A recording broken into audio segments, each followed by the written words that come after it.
Hey everybody, it's Dave. We're happy to announce that our new subscription program, CyberWire Pro, will be available soon. For everyone who wants to stay on top of developments in cybersecurity, CyberWire Pro is an independent news service that keeps you informed without wasting your time.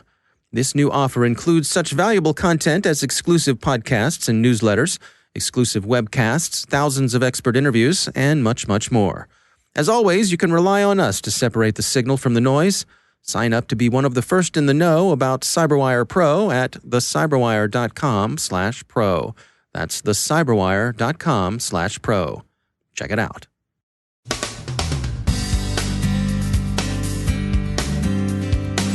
The EU condemns Russian cyber attacks on Georgia, and Russia says Russia didn't do it. It's all propaganda. Skids can buy scamming tools for less than $20. Satellite constellations offer an expanding attack surface. Amid continuing worries about U.S. election security, the question of Russian trolling or homegrown American vitriol arises in Nevada. The smart money's on the U.S. of A. FISA reauthorization is coming up, Mr. Assange's extradition, and hello from RSAC 2020.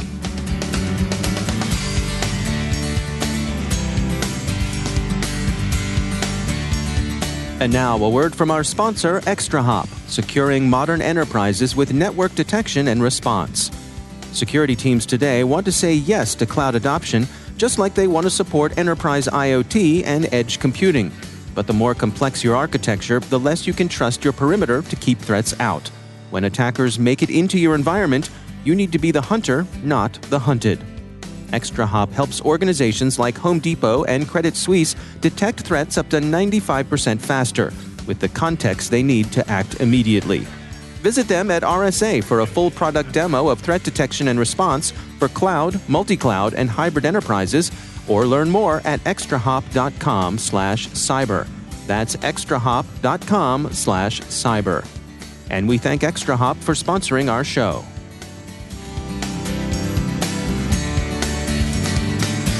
Funding for this CyberWire podcast is made possible in part by McAfee. Security fueled by insight. Intelligence lets you respond to your environment. Insights empower you to change it. Identify with machine learning. Defend and correct with deep learning. Anticipate with artificial intelligence. McAfee, the device-to-cloud cybersecurity company. Go to mcafee.com/insights. Coming to you from Broadcast Alley at the RSA Conference in San Francisco, I'm Dave Bittner with your CyberWire summary for Monday, February 24th, 2020.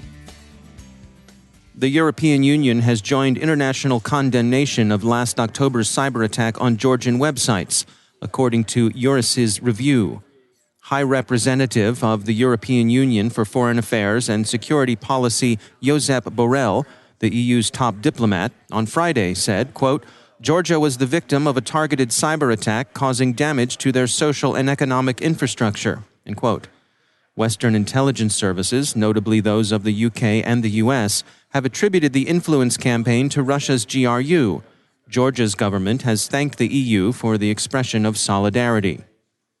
Russia's foreign ministry has denied any involvement in the attack and puts the whole matter down to a coordinated propaganda campaign run from Washington, London, Tbilisi, and an unspecified elsewhere. The ministry goes on to deplore Georgia's decision to demonize Russia, and just when relations between the two peoples were getting so mutual. But many observers still see Fancy Bear's paw prints all over the Caucasus. Note on the apparent misuse of mutual. It's an old Russian trope for solidarity, good feeling, and so on. The commodification of the spamming business continues apace. A Digital Shadows study suggests that minimally skilled criminals are able to enroll in online phishing tutorials for an average tuition of just under $25 and can buy the tools necessary to conduct phishing attacks for less than $20. Criminal masterminds are more myth than reality, but the dark web markets show the power of the black market, its ability to turn a couple of hacker weight of skids into functional Professor Moriartys. An essay in Science Alert offers some informed speculation about the attack surface the rapidly proliferating internet delivery satellite constellations present. Of particular note are the mentions of supply chain issues. As commodity components continue to drive down satellite costs, making private sector constellations realistically affordable, Some are uneasy about the susceptibility of those components to compromise before they even reach the point of final assembly, still less launch and Earth orbit. Results from the Nevada Democratic Presidential Caucus are still being tabulated and have been disputed by former South Bend Mayor Buttigieg's campaign, but Senator Sanders seems the clear winner. The senator suggested twice last week, on grounds of a priori probability, that online nastiness apparently emanated from his supporters might well have been the work of Russian bots. Experts the Daily Beast polled think this is unlikely. The nastiness that prompted the senator's speculation about Russian trolling involved an intra-party squabble over the Culinary Workers Union and its decision not to endorse Senator Sanders' signature Medicare for All proposal. Attribution is always difficult, but it's worth remembering that America is great in lots of ways, including her ability to generate loudmouth invective at scale and in quantity. On the question of general election security in the U.S., the Washington Post's stable of experts comes down narrowly on the side of worry as opposed to reassurance.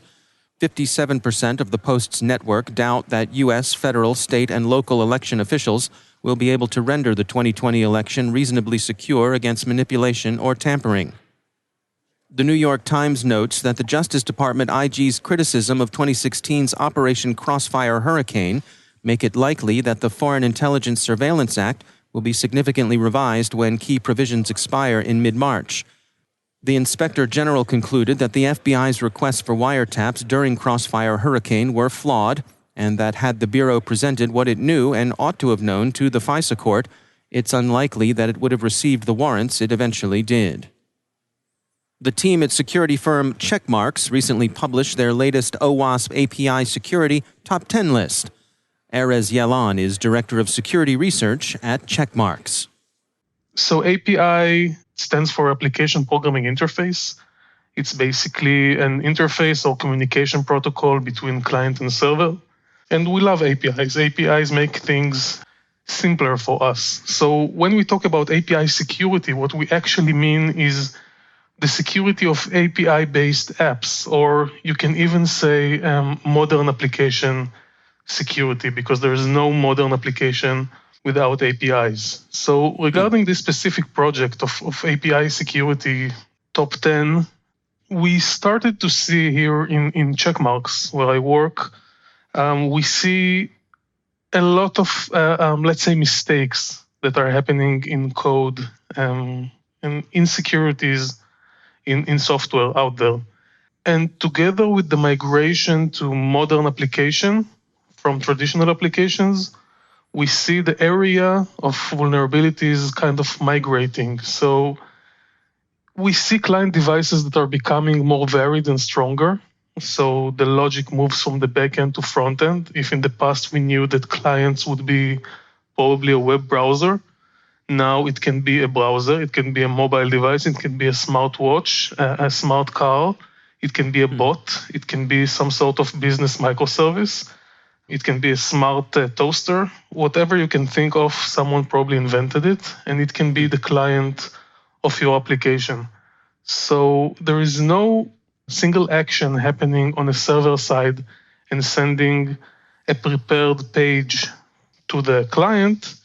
Now the servers act more as a proxy of sending a lot of raw data to the clients and making sure that the clients knows how to present it to the user according to the abilities. And there are consequences to that. The consequences are that the user state is maintained and monitored by the client. Clients consume raw data, and more parameters are sent in each HTTP request. We can see object IDs and values and filters and many other things that in the past we did not see passing between server and client in the raw condition. And NPIs expose the underlying implementation of application security. And the current standards, including the OWASP Top 10, are very relevant to more of a traditional applications, but there is a gap when we're looking at modern and API-based applications. And this is the gap that we wanted to bridge when we decided to start this specific project for API security. That's Erez Yalon from Checkmarx. WikiLeaks impresario Julian Assange's extradition hearings in London continue as the U.S. seeks to persuade the U.K. to send him stateside for trial on charges related to his alleged role in helping then U.S. Army Specialist Bradley Manning obtain and leak classified information. Mr. Assange is not, the U.S. emphasizes, charged with WikiLeaks' role as a conduit for U.S. Democratic Party emails the U.S. intelligence community concluded were stolen by Russian intelligence services. And of course, RSAC 2020 is now underway in San Francisco. We'll have updates from the city by the other bay as we receive them, and yours truly will be podcasting from Broadcast Alley all week. If you're in the neighborhood, stop by, say hello. We've got some stickers, and it'd be great to meet you in person. Before the conference opened, it felt the effects of concerns about COVID-19, the coronavirus strain that continues to spread from its point of origin in China. 14 companies, 6 of them from China, withdrew from the conference, Tech Republic observed. The 3 highest-profile cancellations were IBM, AT&T, and Verizon. There have been a small number of cases reported in Northern California, according to the San Francisco Chronicle. The San Francisco Department of Public Health is providing updates on its website. Assessing the risk as low, RSAC intends to operate this year much as it always has. The conference's first big event will, as usual, be the Innovation Sandbox, the doors to which will open at 1:30 p.m. Pacific Time today. The finalists in this year's Sandbox are App Omni, Blue Bracket, Elevate Security, For All Secure, Inky, Obsidian, Security.ai, Screen, Tala Security, and Vulcan Cyber. Good luck to them all.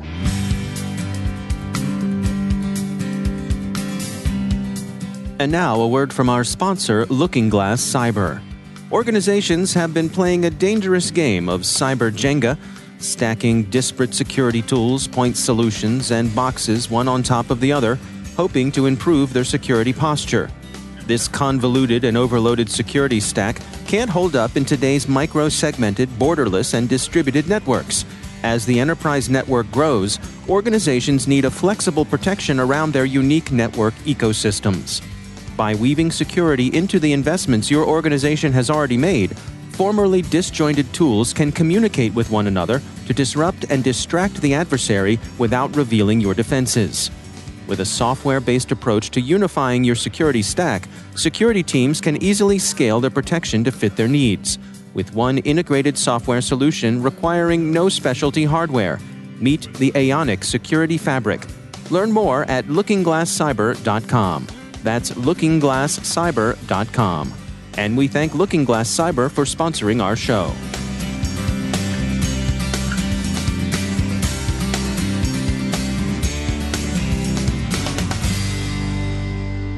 And joining me once again is Joe Carrigan. He's from the Johns Hopkins University Information Security Institute, also my co-host on the Hacking Humans podcast. Joe, great to have you back. Hi, Dave. Interesting article came by, this is Motherboard on the Vice website, and it's titled, SIM Swappers Are Phishing Telecom Company Employees to Access Internal Tools. Are the SIM swappers upping their game here? What's going on? Well, Dave, we have to have some empathy for these SIM swappers. Right? Let's look at it from their perspective here. Right. Okay. Yeah. Let's say I want to swap a SIM. Okay. Well, why would you want to do that? Well, I may want to do that to gain access to someone's cryptocurrency wallet, to gain access to someone's social media accounts, or maybe to intercept their SMS-based two-factor authentication. Okay. So basically, you're taking over someone's phone number. Right. And the way I do that is with something called a SIM swap, which is where I change the SIM in the company system so that the SIM I have is what the company thinks is the legitimate SIM. Associated with a particular phone number. Right, associated with the account, actually. Yeah, okay. And the phone number, that's right. Right. So now, let's say I log into my financial website and I get a text message sent with a code. That code doesn't go to me any longer. It goes to the holder of the new SIM. Right. Okay, yep.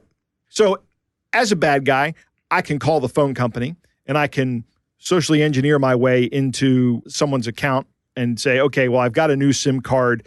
Here's all the information. Please set it up. Right. Mm-hmm. But then if I want to do that again, I have to start the process all over. right? Who has time for that? That's very labor intensive, and who has time for that?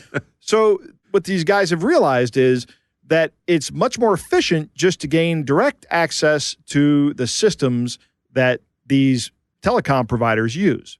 One of the systems that Verizon uses is called Omni. It's Omni's a customer service tool that helps you manage your customers. But if you have access to an Omni system, you can effectively change the SIM information for any of the customers at Verizon.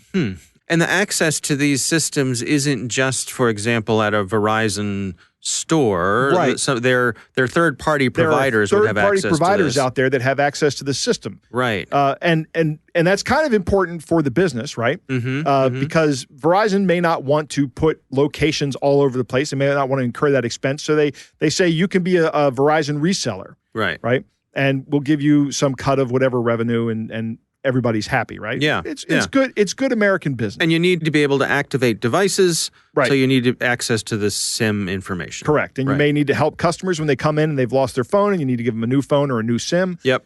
Something's happened. So there are absolutely legitimate business cases that are essential to the operation of these telecoms. Right. So they're phishing the resellers and actually the telecoms themselves, trying to gain access to these systems so they can make these changes whenever they feel like it. And they're trying to be persistent with their access as well. So I know somebody works for one of these companies. I phish them in order to get access to this system that allows me to basically do as many SIM swaps as I want to. Right. Because I'm in the house, right? Yep. I'm You're in the inside. house. Exactly. Inside. Yeah. Exactly. Yeah. I also wonder, I mean, could this be as simple as going to one of these third-party providers, finding somebody who works there who's not exactly on the up and up, perhaps has the moral flexibility that by slipping them a few bucks, they can, take a lunch break, walk away, and give me access to that terminal. We've seen stories about insider threats on these before as well. And the insider threat is a lot more difficult to protect against. There is a very simple way to protect against this, and that is for all of these companies to use a hardware token for two-factor authentication. That way, an attacker who phishes one of your reps or maybe a third party's rep, just require everybody, even third-party reps, if they access this system, they're the system that can change the internal system of our operations, then you need to have a two-factor that is based on a hardware token. I imagine a lot of this has to do with acceptable risk and the velocity of business being done. Because if I require, all my third-party folks to use some kind of, two-factor on their own use, that could slow things down. It could cause lines at the stand at the mall. People are unhappy. My resellers are unhappy, and it's harder for me to do business. Yeah, well, the two-factor authentication with a token is remarkably fast. It's not a big overhead. Right, but I can see if I lose that token, and now I can't sell any phones for the rest of the day until I get a new token. That's an issue. That is an issue. That's correct. Right. We're going to see which companies value the customer more by putting this requirement on the system. Yeah. I think it's pretty obvious that needs to be done. This is big, and the damage to the individual customers is going to be devastating. Yeah. Can be devastating. Now, how can individual customers protect themselves? Obviously, use a password manager. That's always my number 2 piece of advice. Use some factor of two-factor authentication is my number 1 advice.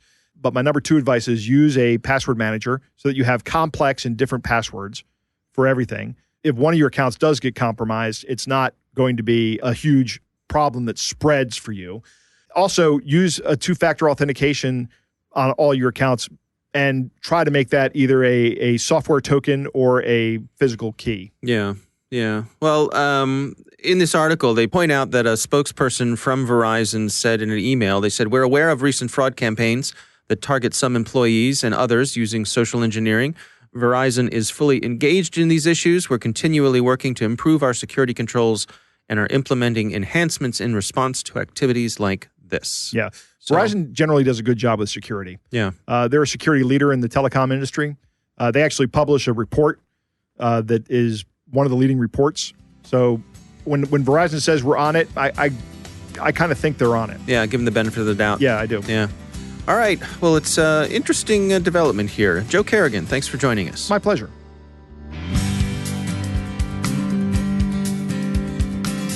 And that's the CyberWire. For links to all of today's stories, check out our daily briefing at thecyberwire.com. And don't forget, you can get the daily briefing as an Alexa flash briefing, too. Thanks to all of our sponsors for making the CyberWire possible, especially our supporting sponsor, Observit, a Proofpoint company and the leading insider threat management platform. Learn more at observit.com. Funding for this CyberWire podcast is made possible by RSA Conference, where the world talks security. Through global events and year-round content, RSAC connects you to cybersecurity leaders and cutting-edge ideas for a safer, more secure future. Learn more at rsaconference.com. Don't forget to check out the Grumpy Old Geeks podcast, where I contribute to a regular segment called Security Ha! I join Jason and Brian on their show for a lively discussion of the latest security news every week. You can find Grumpy Old Geeks where all the fine podcasts are listed, and check out the Recorded Future podcast, which I also host. The subject there is threat intelligence, and every week we talk to interesting people about timely cybersecurity topics. That's at recordedfuture.com/podcast. The CyberWire podcast is proudly produced in Maryland out of the startup studios of Data Tribe, where they're co-building the next generation of cybersecurity teams and technologies. Our amazing CyberWire team is Rick Howard, Elliot Peltzman, Peru Prakash, Stefan Vaziri, Kelsey Bond, Tim Nodar, Joe Carrigan, Carol Terrio, Ben Yellen, Nick Valecki, Bennett Moe, Chris Russell, John Petrick, Jennifer Iben, Peter Kilpie, and I'm Dave Bittner. Thanks for listening. We'll see you back here tomorrow.